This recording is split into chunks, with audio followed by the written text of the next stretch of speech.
Hello friends, welcome to GK mind game. ಪ್ರಶ್ನೆಗಳ ಸಂಪೂರ್ಣ ಮಾಹಿತಿಗಾಗಿ ವಿಡಿಯೋನ ಎಲ್ಲೂ ಸ್ಕಿಪ್ ಮಾಡದೆ ಕಂಪ್ಲೀಟಾಗಿ ನೋಡಿ. ಇವತ್ತಿನ ಪ್ರಶ್ನೆಗಳಲ್ಲಿ ಮೊದಲನೇ ಪ್ರಶ್ನೆ, ಮಾತ್ರೆಗಳಿಗಿಂತಲೂ ವೇಗವಾಗಿ ಹೊಟ್ಟೆ ಉಬ್ಬರವನ್ನು ಕಡಿಮೆ ಮಾಡುವ ಹಣ್ಣು ಯಾವುದು? ಆಪ್ಷನ್ಸ್: ಎ ಸೇಬು, ಬಿ ಬಾಳೆಹಣ್ಣು, ಸಿ ಪಪ್ಪಾಯಿ, ಡಿ ಮೇಲಿನ ಎಲ್ಲವೂ.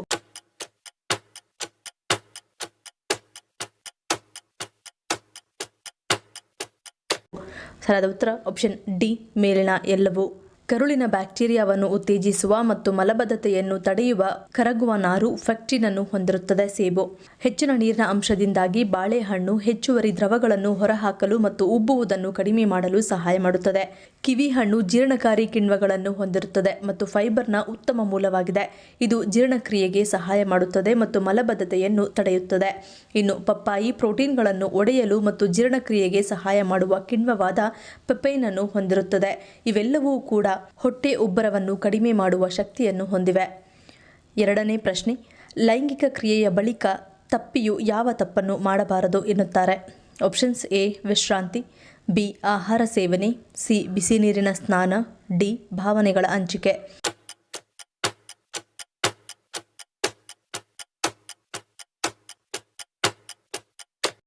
ಸರಿಯಾದ ಉತ್ತರ ಆಪ್ಷನ್ ಸಿ ಬಿಸಿ ನೀರಿನ ಸ್ನಾನ. ಲೈಂಗಿಕ ಕ್ರಿಯೆಯ ಬಳಿಕ ನಿಮ್ಮ ಸಂಗಾತಿಯೊಂದಿಗೆ ಬಿಸಿ ನೀರಿನ ಸ್ನಾನವನ್ನು ರೊಮ್ಯಾಂಟಿಕ್ ಎಂದು ಪರಿಗಣಿಸಲಾಗಿದ್ದರೂ ಆರೋಗ್ಯ ತಜ್ಞರ ಪ್ರಕಾರ ಹಾಗೆ ಮಾಡುವುದು ತಪ್ಪು. ಬೆಚ್ಚಗಿನ ನೀರಿನ ವಾತಾವರಣವು ಬ್ಯಾಕ್ಟೀರಿಯಾವನ್ನು ಬೆಳೆಯಲು ಮತ್ತು ನಿಮ್ಮ ದೇಹವನ್ನು ಪ್ರವೇಶಿಸಲು ಉತ್ತಮ ವಾತಾವರಣವನ್ನು ಒದಗಿಸುತ್ತದೆ. ಮೂರನೇ ಪ್ರಶ್ನೆ, ಗ್ಯಾಸ್ಟ್ರಿಕ್ನಿಂದಾಗುವ ಎದೆ ನೋವನ್ನು ತಿಳಿಸುವ ಲಕ್ಷಣ ಯಾವುದು? ಆಪ್ಷನ್ಸ್: ಎ ಬಿಗಿತ, ಬಿ ಎದೆಯಲ್ಲಿ ಚುಚ್ಚುವಿಕೆ, ಸಿ ಅತಿಯಾದ ಬೆವರು, ಡಿ ಮಂಜು ದೃಷ್ಟಿ.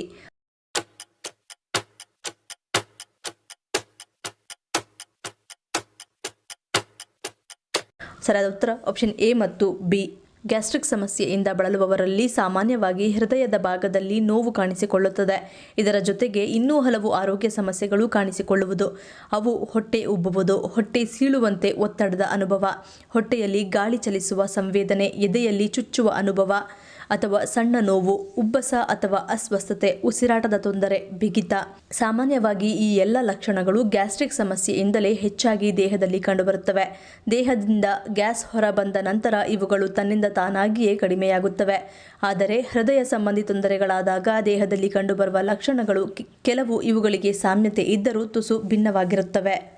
ನಾಲ್ಕನೇ ಪ್ರಶ್ನೆ, ಉದಯಿಸುವ ಸೂರ್ಯನಿಗೆ ಅರ್ಘ್ಯ ಅಥವಾ ನೀರನ್ನು ತರ್ಪಣ ನೀಡುವ ಹಿಂದಿನ ವೈಜ್ಞಾನಿಕ ಕಾರಣವೇನು?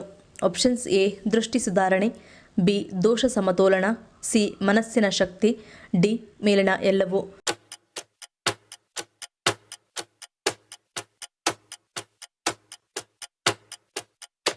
ಸರಿಯಾದ ಉತ್ತರ ಆಪ್ಷನ್ ಡಿ ಮೇಲಿನ ಎಲ್ಲವೂ. ಸೂರ್ಯನ ಕಿರಣಗಳ ವರ್ಣಪಟಲವು ನೀರಿನ ಮೂಲಕ ವಕ್ರೀಭವನಗೊಂಡಾಗ ಅದು 7 ಬಣ್ಣಗಳಾಗಿ ಒಡೆಯುತ್ತವೆ. ವಿವಿಧ ಬಣ್ಣಗಳ ಈ ಕಿರಣಗಳಿಂದ ಹೊರಹೊಮ್ಮುವ ಶಕ್ತಿಯು ದೇಹದಿಂದ ಹೀರಲ್ಪಡುತ್ತದೆ ಮತ್ತು ದೇಹದಲ್ಲಿನ ಯಾವುದೇ ದೋಷವನ್ನು ಸಮತೋಲನಗೊಳಿಸುತ್ತದೆ. ಪರಿಣಾಮವಾಗಿ ನಾವು ನೈಸರ್ಗಿಕವಾಗಿ ಸೂರ್ಯನ ಕಿರಣಗಳ ನೀರಿನ ಚಿಕಿತ್ಸೆಯನ್ನು ಪಡೆಯುತ್ತೇವೆ. ಆರೋಗ್ಯದ ದೃಷ್ಟಿಯಿಂದ ಇದು ಕಣ್ಣಿನ ದೃಷ್ಟಿ ಮತ್ತು ಮನಸ್ಸಿನ ಶಕ್ತಿಯನ್ನು ಸುಧಾರಿಸುತ್ತದೆ. ಐದನೇ ಪ್ರಶ್ನೆ, ಬಿಳಿ ರಕ್ತ ಕಣಗಳು ನಮ್ಮ ದೇಹದ ಯಾವ ಭಾಗದಲ್ಲಿ ಉತ್ಪತ್ತಿಯಾಗುತ್ತವೆ? ಆಪ್ಷನ್ಸ್: ಎ ಕರುಳು, ಬಿ ಶ್ವಾಸಕೋಶ, ಸಿ ಮೂಳೆ ಮಜ್ಜೆ, ಡಿ ಕಿಡ್ನಿ.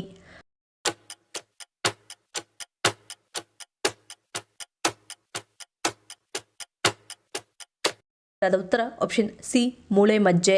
ಮನುಷ್ಯನ ದೇಹದಲ್ಲಿ ಸುಮಾರು 100 ಬಿಲಿಯನ್ ಬಿಳಿ ರಕ್ತ ಕಣಗಳು ಉತ್ಪಾದನೆಯಾಗುತ್ತವೆ. ಬಿಳಿ ರಕ್ತ ಕಣಗಳು ಅಥವಾ ಲ್ಯೂಕೋಸೈಟ್ಗಳು ಸೋಂಕುಗಳ ವಿರುದ್ಧ ಹೋರಾಡುವ ಮೂಲಕ ದೇಹಕ್ಕೆ ರಕ್ಷಣೆಯನ್ನು ನೀಡುತ್ತವೆ. ಬಿಳಿ ರಕ್ತ ಕಣಗಳು ನಮ್ಮ ಮೂಳೆ ಮಜ್ಜೆಯಲ್ಲಿ ಉತ್ಪತ್ತಿಯಾಗುತ್ತವೆ. ಅವು ಪಕ್ವವಾದ ನಂತರ ನ್ಯೂಟ್ರೋಫಿಲ್ಗಳು, ಲಿಂಫೋಸೈಟ್ಗಳು, ಮೋನೋಸೈಟ್ಗಳು, ಇಯೋಸಿನೋಫಿಲ್ ಮತ್ತು ಬಾಸೋಫಿಲ್ಗಳಂತಹ 5 ಪ್ರಮುಖ ರೀತಿಯ ಬಿಳಿ ರಕ್ತ ಕಣಗಳಲ್ಲಿ ಅಭಿವೃದ್ಧಿಗೊಳ್ಳುತ್ತವೆ. ಆರನೇ ಪ್ರಶ್ನೆ, ಯಾವುದೇ ರೀತಿಯ ಅಲರ್ಜಿ ಅಥವಾ ದೇಹದಲ್ಲಿ ದದ್ದುಗಳು ಇರುವವರು ಯಾವ ತರಕಾರಿಯನ್ನು ತಿನ್ನುವಂತಿಲ್ಲ? ಆಪ್ಷನ್ಸ್: ಎ ಕ್ಯಾರೆಟ್, ಬಿ ಬಾಳೆಕಾಯಿ, ಸಿ ನುಗ್ಗೆಕಾಯಿ, ಡಿ ಬೀಟ್ರೂಟ್.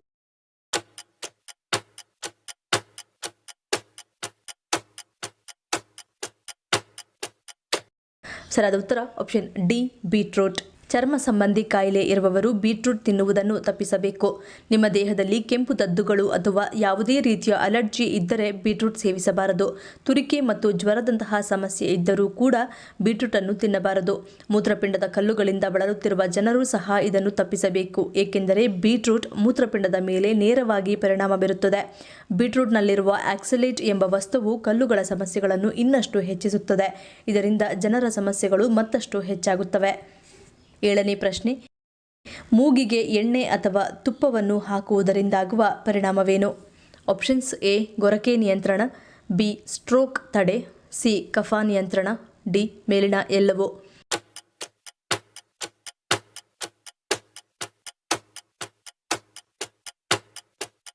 ಸರಿಯಾದ ಉತ್ತರ ಆಪ್ಷನ್ ಡಿ ಮೇಲಿನ ಎಲ್ಲವೂ. ಮೂಗಿಗೆ ಎಣ್ಣೆ ಅಥವಾ ತುಪ್ಪ ಹಾಕುವುದರಿಂದ ಶರೀರದಲ್ಲಿ ನರ್ವ್ ಸಿಸ್ಟಮ್ ಆಕ್ಟಿವ್ ಆಗುತ್ತದೆ. ಗೊರಕೆ ಶಬ್ದ ಕಡಿಮೆಯಾಗುತ್ತದೆ. ಇದರಿಂದ ಮೆದುಳಿನ ಕಾರ್ಯ ಕೂಡ ಚೆನ್ನಾಗಿ ಆಗುತ್ತದೆ. ಮೂಗಿಗೆ ಎಣ್ಣೆ ಅಥವಾ ತುಪ್ಪ ಹಾಕಿದರೆ ವಾತ, ಪಿತ್ತ, ಕಫ ಕೂಡ ನಿವಾರಣೆಯಾಗುತ್ತದೆ. ಮೆದುಳಿನಲ್ಲಿ ಬ್ಲಡ್ ಕ್ಲಾಟ್ ಆಗುವುದಿಲ್ಲ. ಇದರಿಂದ ಸ್ಟ್ರೋಕ್ ಆಗುವುದು ಕೂಡ ನಿಲ್ಲುತ್ತದೆ. ನಿಮ್ಮ ಶರೀರ ಹಾಗೂ ಮೆದುಳಿನ ಆರೋಗ್ಯವನ್ನು ಕಾಪಾಡಲು 2 ಹನಿ ಎಣ್ಣೆ ಅಥವಾ ತುಪ್ಪ ಹಾಕುವುದನ್ನು ಅಭ್ಯಾಸ ಮಾಡಿಕೊಳ್ಳುವುದರಿಂದ ಹಲವು ರೀತಿಯ ಆರೋಗ್ಯ ಪ್ರಯೋಜನಗಳು ಸಿಗುತ್ತದೆ. 8ನೇ ಪ್ರಶ್ನೆ, ಪ್ರತಿದಿನ ಒಂದು ಬೇಯಿಸಿದ ಮೊಟ್ಟೆ ತಿನ್ನುವುದರಿಂದ ಯಾವ ಸಮಸ್ಯೆ ಬರುವುದಿಲ್ಲ? ಆಪ್ಷನ್ಸ್ ಎ ವಿಟಮಿನ್ B12 ಕೊರತೆ, ಬಿ ಹೃದಯಾಘಾತ, ಸಿ ಪಾರ್ಶ್ವವಾಯು, ಡಿ ಶುಗರ್.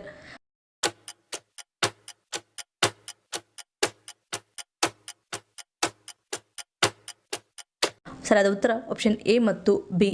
ಪೋಷಕಾಂಶಗಳ ಶಕ್ತಿ ಕೇಂದ್ರವಾಗಿ ಪರಿಗಣಿಸಲಾಗುವ ಮೊಟ್ಟೆ ವಿಟಮಿನ್ಗಳು, ಪ್ರೋಟೀನ್, ಖನಿಜಗಳು ಸೇರಿದಂತೆ ಹಲವಾರು ಅಗತ್ಯ ಪೋಷಕಾಂಶಗಳನ್ನು ಹೊಂದಿದೆ. ಅದರಲ್ಲೂ ಬೇಯಿಸಿದ ಮೊಟ್ಟೆಗಳು ಕಡಿಮೆ ಕೊಬ್ಬು, ಕಡಿಮೆ ಕ್ಯಾಲೋರಿ ಮತ್ತು ಹೆಚ್ಚು ಪೌಷ್ಟಿಕತೆಯನ್ನು ಒದಗಿಸುವ ವಿಶಿಷ್ಟ ಆಪ್ಷನ್ ಆಗಿವೆ. ಬೇಯಿಸಿದ ಮೊಟ್ಟೆಗಳಲ್ಲಿ ಇರುವ ಕೊಬ್ಬು ಮುಖ್ಯವಾಗಿ ಅಪಾಯಕಾರಿ ಕೊಲೆಸ್ಟ್ರಾಲ್ ಹೆಚ್ಚಾಗದಂತೆ ಹೃದಯದ ಆರೋಗ್ಯವನ್ನು ಸುಧಾರಿಸಲು ನೆರವಾಗುತ್ತದೆ. ಹೆಚ್ಚಿನ ಪ್ರಮಾಣದ ಸ್ಯಾಚುರೇಟೆಡ್ ಕೊಬ್ಬು ಇಲ್ಲದ ಕಾರಣ ಇದನ್ನು ಆರೋಗ್ಯಕರ ನಿತ್ಯ ಆಹಾರಕ್ಕೆ ಸೇವಿಸಬಹುದು. ಬೇಯಿಸಿದ ಮೊಟ್ಟೆಯು ಜೀವಸತ್ವ ಮತ್ತು ಖನಿಜದ ಭಂಡಾರವಾಗಿದೆ. Vitamin B12, vitamin A, riboflavin, selenium ಮತ್ತು ಕೋಲಿನ್ನಂತಹ ಅನೇಕ ಪೋಷಕಾಂಶಗಳು ಈ ಸಣ್ಣ ಮೊಟ್ಟೆಯಲ್ಲಿದೆ. ಇದು ನರಮಂಡಲ, ರಕ್ತದೊತ್ತಡ, ಥೈರಾಯ್ಡ್, ಸಂತಾನೋತ್ಪತ್ತಿ ಆರೋಗ್ಯ ಸೇರಿದಂತೆ ನಮ್ಮ ಒಟ್ಟಾರೆ ಆರೋಗ್ಯಕ್ಕೆ ಅನಿವಾರ್ಯವಾಗಿದೆ.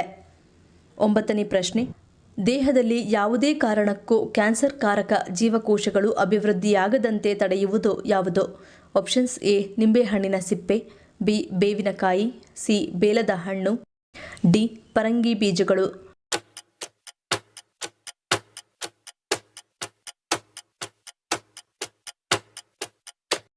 ಸರಿಯಾದ ಉತ್ತರ ಆಪ್ಷನ್ ಎ ನಿಂಬೆಹಣ್ಣಿನ ಸಿಪ್ಪೆ. ಹೊಟ್ಟೆಯ ಭಾಗದಲ್ಲಿ ಕಂಡುಬರುವ ಕ್ಯಾನ್ಸರ್ ಸಮಸ್ಯೆಗೆ ಪರಿಹಾರವೆಂದರೆ ಅದು ನಿಂಬೆಹಣ್ಣಿನ ಸಿಪ್ಪೆಯಲ್ಲಿ ಸಿಗುವ ಲಿಮೋನೈನ್ ಅಂಶ ಎಂದು ಹೇಳಲಾಗುತ್ತದೆ. ಇದರ ಪರಿಣಾಮದಿಂದಾಗಿ ದೇಹದಲ್ಲಿ ಯಾವುದೇ ಕಾರಣಕ್ಕೂ ಕ್ಯಾನ್ಸರ್ ಕಾರಕ ಜೀವಕೋಶಗಳು ಅಭಿವೃದ್ಧಿಯಾಗದಂತೆ ತಡೆಯುವ ಪ್ರಭಾವಗಳು ನಿಂಬೆಹಣ್ಣಿನ ಸಿಪ್ಪೆಯಲ್ಲಿ ಸಿಗುತ್ತವೆ. ಕಿಡ್ನಿಯಲ್ಲಿ ಕಂಡುಬರುವ ಕಲ್ಲುಗಳಿಗೆ ಉತ್ತಮ ಪರಿಹಾರ. ಮೂತ್ರಪಿಂಡಗಳಲ್ಲಿ ಕಲ್ಲುಗಳನ್ನು ಹೊಂದಿರುವವರು ನಿಂಬೆಹಣ್ಣಿನ ಸಿಪ್ಪೆಯ ಕಷಾಯ ಮಾಡಿ ಕುಡಿಯಬಹುದು. ನಿಯಮಿತವಾಗಿ ತಿಂಗಳಿಗೊಮ್ಮೆ ಈ ರೀತಿ ಮಾಡುತ್ತಾ ಬಂದರೆ ಕಿಡ್ನಿಯಲ್ಲಿ ಕಂಡುಬರುವ ಕಲ್ಲುಗಳು ಕ್ರಮೇಣವಾಗಿ ತಮ್ಮ ಗಾತ್ರ ಕಡಿಮೆ ಮಾಡಿಕೊಳ್ಳುತ್ತವೆ. ನಿಂಬೆಹಣ್ಣಿನ ಸಿಪ್ಪೆಯಲ್ಲಿ ಅನೇಕ ಔಷಧೀಯ ಗುಣಗಳು ಇರುವುದರಿಂದ ಇದನ್ನು ಕಡೆಗಣಿಸುವಂತಿಲ್ಲ. ಕುದಿಸಿದ ನೀರನ್ನು ಕುಡಿಯಬಲ್ಲ ಏಕೈಕ ಪಕ್ಷಿ ಯಾವುದು? ಆಪ್ಷನ್ಸ್ ಎ ಮರಕುಟ್ಕ, ಬಿ ಬಾತುಕೋಳಿ, ಸಿ ಫ್ಲೆಮಿಂಗೋ, ಡಿ ರಣಹದ್ದು.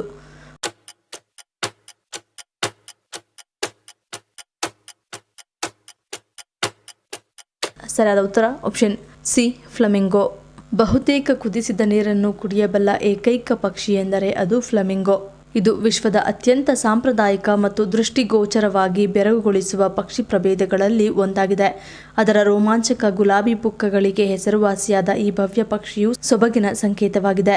ಆಫ್ರಿಕಾ, ದಕ್ಷಿಣ ಯುರೋಪ್, ಮಧ್ಯಪ್ರಾಚ್ಯ ಮತ್ತು ದಕ್ಷಿಣ ಏಷ್ಯಾದಾದ್ಯಂತ ಬೆಚ್ಚಗಿನ ಮತ್ತು ಉಷ್ಣವಲಯದ ಪ್ರದೇಶಗಳಲ್ಲಿ ಕಂಡುಬರುವ ಗ್ರೇಟರ್ ಫ್ಲೆಮಿಂಗೋ ನದಿಮುಖಗಳು, ಉಪ್ಪಿನ ಹರಿವಾಣಗಳು ಮತ್ತು ಕ್ಷಾರಿಯ ಸರೋವರಗಳಂತಹ ಆಳವಿಲ್ಲದ ಜಲಮೂಲಗಳಲ್ಲಿ ವಾಸಿಸುತ್ತವೆ. ಈ ಪ್ರಶ್ನೆಗಳಲ್ಲಿ ನೀವು ಎಷ್ಟು ಪ್ರಶ್ನೆಗಳಿಗೆ ಸರಿ ಉತ್ತರವನ್ನು ಕೊಟ್ಟರೆ ಅನ್ನೋದನ್ನು ಕಮೆಂಟ್ ಮಾಡಿ ತಿಳಿಸಿ. ಈ ವಿಡಿಯೋ ನಿಮ್ಗೆ ಇಷ್ಟ ಆಗಿದ್ರೆ ಮರಿದೇ ಲೈಕ್ ಮಾಡಿ, ಶೇರ್ ಮಾಡಿ, ಸಬ್ಸ್ಕ್ರೈಬ್ ಮಾಡಿ. ನನ್ನ ಚಾನಲ್ನ ಇನ್ನೂ ಸಬ್ಸ್ಕ್ರೈಬ್ ಮಾಡಿದೆ ಹಾಗೆ ವಿಡಿಯೋಸ್ ನೋಡ್ತಿದ್ರೆ ಪ್ಲೀಸ್ ಸಬ್ಸ್ಕ್ರೈಬ್ ಮಾಡಿ, ಸಪೋರ್ಟ್ ಮಾಡಿ. ಮತ್ತೊಂದು ಇಂಟ್ರೆಸ್ಟಿಂಗ್ ವಿಡಿಯೋನಿಗೆ ಸಿಗ್ತೀನಿ. Until love you all, take care.